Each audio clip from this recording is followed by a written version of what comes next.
KTU 2019 scheme S1 S2 engineering മെക്കാനിക്സിൻ്റെ module 1 തിയറിയാണ് ഇന്ന് നോക്കുന്നത്. അപ്പോൾ ആദ്യം നമുക്ക് ലാമീസ് തിയറം. ഒരു ബോഡിയിൽ 3 ഫോഴ്സ് ആക്ട് ചെയ്യാണ്. ആ ബോഡി ഇക്വിലിബ്രിയത്തിലാണെങ്കിൽ അതിൽ ഓരോ ഫോഴ്സും അതിൻ്റെ ഓപ്പോസിറ്റുള്ള 2 ഫോഴ്സിൻ്റെ ഇടയ്ക്കുള്ള ആംഗിളിൻ്റെ സൈനിന് പ്രപ്പോർഷണലായിരിക്കും. അവിടെ നമുക്കറിയാം പിയുടെ ഓപ്പോസിറ്റ് ആംഗിൾ ആൽഫ, അപ്പോൾ P sin ആൽഫ. അടുത്ത് ക്യൂവിൻ്റെ ഓപ്പോസിറ്റ് ആംഗിൾ ബീറ്റ, അപ്പോൾ Q sin beta = R sin gamma. അടുത്തായിട്ട് വേരിഗൺസ് തിയറം അല്ലെങ്കിൽ തിയറം ഓഫ് മൊമെൻറ്റ്സ്. ഇതിൽ പറയുന്നത് എന്താണെന്ന് വെച്ചാൽ ഒരു പ്ലെയിനിൽ ആക്ട് ചെയ്യുന്ന എല്ലാ ഫോഴ്സുകളുടെ മൊമെൻറ്റും അതുപോലെ തന്നെ ആ ഫോഴ്സുകളുടെ റിസൾട്ടൻറ്റിൻ്റെ മൊമെൻറ്റും എപ്പോഴും ഈക്വൽ ആയിരിക്കും. ഇതൊരു സെയിം പോയിൻറ്റിന് അബൌട്ട് തന്നെ നമ്മൾ മൊമെൻ്റ് എടുക്കണം. അപ്പോൾ അതിൻ്റെ പ്രൂഫാണ് നമ്മൾ അടുത്തത് നോക്കുന്നത്. അതിനകത്ത് 2 ഫോഴ്സ് ഉണ്ട്, പിയും ക്യൂവും. അതിൻ്റെ റിസൾട്ടനാണ് R നമ്മളവിടെ കാണിച്ചിരിക്കുന്നത്. ആ ഫിഗറിൽ നിന്ന് നമുക്ക് മനസ്സിലാവും OC = OB + ABC ആണ്. അപ്പോൾ അതിൽ OCക്ക് പകരം R cos θ എന്നും OBക്ക് പകരം P cos ആൽഫ, അതുപോലെ BCക്ക് പകരം AD cos ബീറ്റ എന്ന് എഴുതാം. AD ക്യൂവിന് ഈക്വലാണ്. സോ നമുക്ക് അത് സബ്സ്റ്റിറ്റ്യൂട്ട് ചെയ്ത് കഴിഞ്ഞിട്ട് 2 സൈഡിൽ X വെച്ച് മൾട്ടിപ്ലൈ ചെയ്യാം. അപ്പോൾ നമുക്ക് RX cos θ എന്ന് കിട്ടും ലെഫ്റ്റ് സൈഡിൽ. അതിന് പകരം C എന്ന് എഴുതാം. PX cos ആൽഫയ്ക്ക് പകരം Aയും QX cos ബീറ്റയ്ക്ക് പകരം നമുക്ക് B എന്ന് എഴുതാം.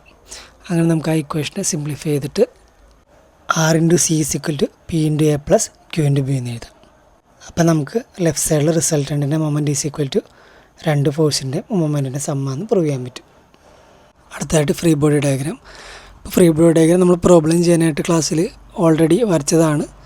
ഒരു ബോഡീനെ സറൗണ്ടിങ് ആയിട്ടുള്ള ബോഡീസിൽ നിന്ന് ഐസൊലേറ്റ് ചെയ്തിട്ട് അതിൻ്റെ ഫോഴ്സും മൊമെൻറ്റൊക്കെ നമ്മൾ വരയ്ക്കുന്ന ഫിഗറിന് പറയുന്ന പേരാണ് ഫ്രീ ബോഡി ഡയഗ്രാം. അപ്പോൾ അതിന് കൂടുതൽ കാര്യങ്ങളിലേക്ക് കിടക്കുന്നില്ല, ഓൾറെഡി നമ്മളത് പഠിച്ചതാണ്. പിന്നെ പ്രിൻസിപ്പിൾ ഓഫ് ഇക്വിലിബ്രിയം, അതായത് ഒരു ഒബ്ജക്റ്റിൽ ആക്ട് ചെയ്യുന്ന ടോട്ടൽ ഫോഴ്സ് എപ്പോഴും 0 ആയിരിക്കണം. അത് ഓൾറെഡി നമ്മൾ പ്രോബ്ലം ചെയ്തപ്പോൾ യൂസ് ചെയ്തതാണ്. Sum of horizontal and vertical force R0 എന്നുള്ളത്. അത് കഴിഞ്ഞ് 2 ഫോഴ്സും 3 ഫോഴ്സും ആക്ട് ചെയ്യുന്ന 2 മെമ്പറുകളുടെ ഫിഗറാണ് കാണിച്ചേക്കുന്നത്. പിന്നെ നമുക്ക് കുറച്ച് ഫണ്ടമെൻ്റൽ ലോസിനെ പറ്റി പഠിക്കാൻ മെക്കാനിക്സിനകത്തുള്ളത്. ഒരു എക്സ്റ്റേണൽ ആയിട്ടുള്ള ഫോഴ്സ് അപ്ലൈ ചെയ്യുന്നത് വരെ ഒരു ബോഡി അതിൻ്റെ മൂവ്മെൻറ്റ് അല്ലെങ്കിൽ മോഷൻ കണ്ടിന്യൂ ചെയ്യുമെന്ന് പറയുന്നതാണ് Newton's first law. Newton's second law എന്ന് പറഞ്ഞാൽ ടോട്ടൽ ഫോഴ്സ് = മാസ് × ആക്സലറേഷൻ എന്നാണ്. അതല്ലെങ്കിൽ ഒരു ബോഡിയുടെ ആക്സലറേഷൻ അതിൻ്റെ ഫോഴ്സിന് ഡയറക്റ്റ്ലി പ്രൊപ്പോർഷനാണ്, മാസിന് ഇൻവേഴ്സ്ലിയാണ് പ്രൊപ്പോർഷണൽ എന്ന് പറയുന്ന ലോ ആണ് second law. Newton's third law എന്ന് പറഞ്ഞാൽ ഒരു ഒബ്ജക്റ്റ് വേറൊരു ഒബ്ജക്റ്റിൽ ഒരു ഫോഴ്സ് അപ്ലൈ ചെയ്താൽ സെക്കൻഡ് ഒബ്ജക്റ്റ് ഫസ്റ്റ് ഒബ്ജക്റ്റിലേക്ക് തിരിച്ച് അതേ ഫോഴ്സ് തന്നെ ഈക്വലായിട്ട് എക്സേർട്ട് ചെയ്യും എന്ന് പറയുന്നതാണ് ന്യൂട്ടൺസ് തേർഡ് ലോ. അടുത്തായിട്ട് ലോ ഓഫ് ട്രാൻസ്മിസിബിലിറ്റി. ഇതിൽ പറയുന്നത് എന്താണെന്ന് വെച്ചാൽ ഒരു ഫോഴ്സിനെ അത് അപ്ലൈ ചെയ്യുന്ന പോയിൻറ്റിൽ നിന്ന് അതിൻ്റെ ലൈൻ ഓഫ് ആക്ഷനിൽ എങ്ങോട്ട് മാറ്റിയാലും അത് ഓവറോൾ ആ റിജിഡ് ബോഡീനെ അഫക്റ്റ് ചെയ്യില്ല എന്നാണ് പറയുന്നത്. Next parallelogram law of forces.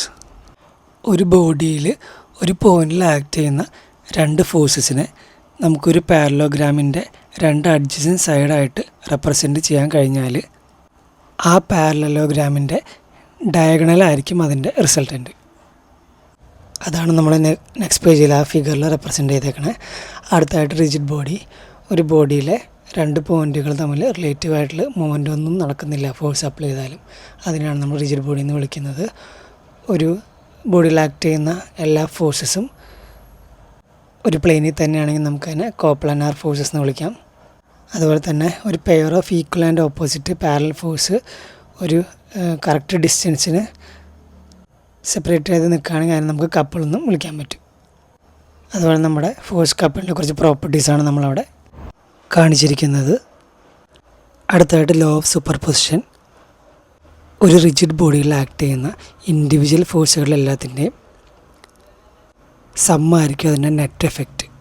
അങ്ങനെ പറയുന്ന ലോ ആണ് ലോ ഓഫ് സൂപ്പർ പൊസിഷൻ. അപ്പോൾ ഈ മൊഡ്യൂളിൽ നമുക്ക് ഈ ലോസിന് പുറമെ നമ്മൾ പഠിച്ച ഫ്രീ ബോഡി ഡയഗ്രാം വരയ്ക്കാൻ ചോദിക്കും. അപ്പോൾ നമ്മൾ ഓൾറെഡി ക്ലാസ്സിൽ ഡിസ്കസ് ചെയ്തതാണ്. ഒരു ബോഡി തന്നിട്ട് ഫ്രീ ബോഡി ഡയഗ്രാം എങ്ങനെ വരയ്ക്കാം, അത് 3 വാക്കിന് ചോദിക്കാറുണ്ട്. പിന്നെ നമ്മൾ ഈ മെൻഷൻ ചെയ്ത ലാമീസ് തിയറം, വേരിഗൺസ് തിയറം അങ്ങനത്തെ കാര്യങ്ങളും ചോദിക്കാറുണ്ട്. ഇതെല്ലാം നോക്കി വയ്ക്കുക.